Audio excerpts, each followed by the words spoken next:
You ready? Yeah. Yeah. Yeah, not for public distribution. Okay. It's going on YouTube. This is Gill the Boat. She was first launched in 2010. She's designed to and built to the sailboat class rules, which limit the boat to 2 meters in length, 1.5 meters in draft, and 5 meters from the bottom of the keel bulb up to the top of the mast. So she's just to the limit, about ½ millimeter all the way around inside that limit. Sailboats are a little bit different from the World Robotics boats in that really we're not intended to send them any further than the type of thing right out here.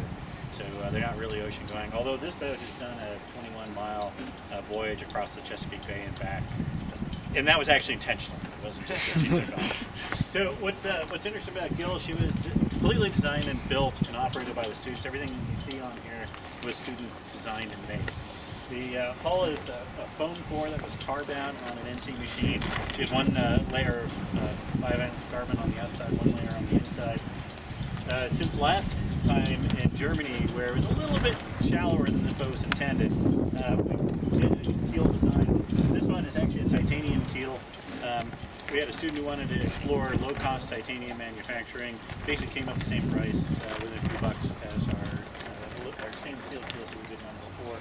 And this is a cast lead bulk, so there's a bit less drag in the boat. She's a bit lighter than she was last year.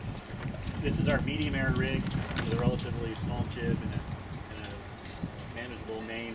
The full size, the main and jib, pretty much fills capacity into the boom and all the way to the back. What's not shown on here is our collision avoidance sensor system, which we used in Germany last year. It's in a pole here and has 2 ultrasonic sensors that point forward.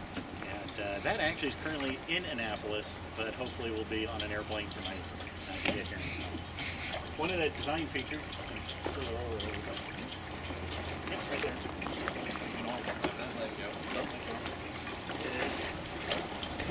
Although the class rules allow you to go 2 meters beam, we actually went just the width of a hatch cover.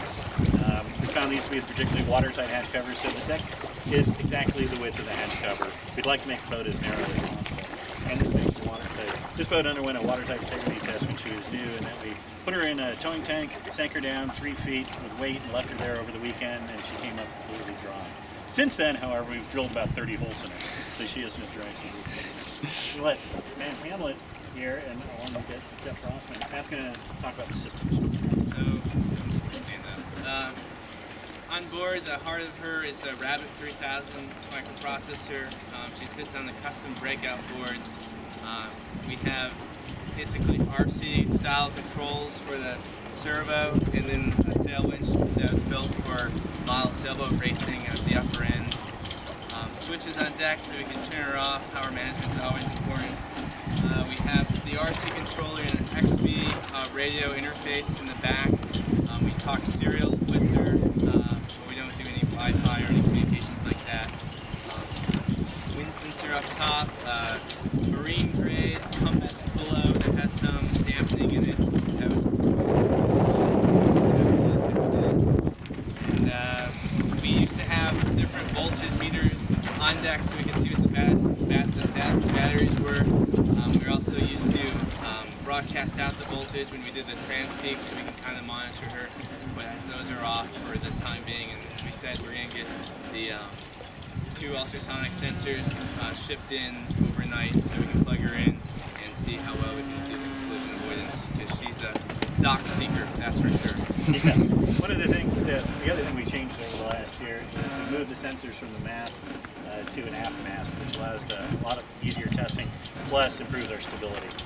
We found that we weren't getting, we actually tested this out on our 2 newer boats. The one built last year, which is more of an ocean-going boat. We mounted it aft, and it seemed to work quite well, so we retrofitted this boat with aft. We really like to get the radios outside, inside the hull. It gives us a lot more distance. We also learned in the last year, Alex is here, that you don't mount the GPS antenna with a magnetic base over the magnetic compass. So we've moved that in. Any questions? And no, we don't have an unlimited budget. This boat, as you see it right now, is about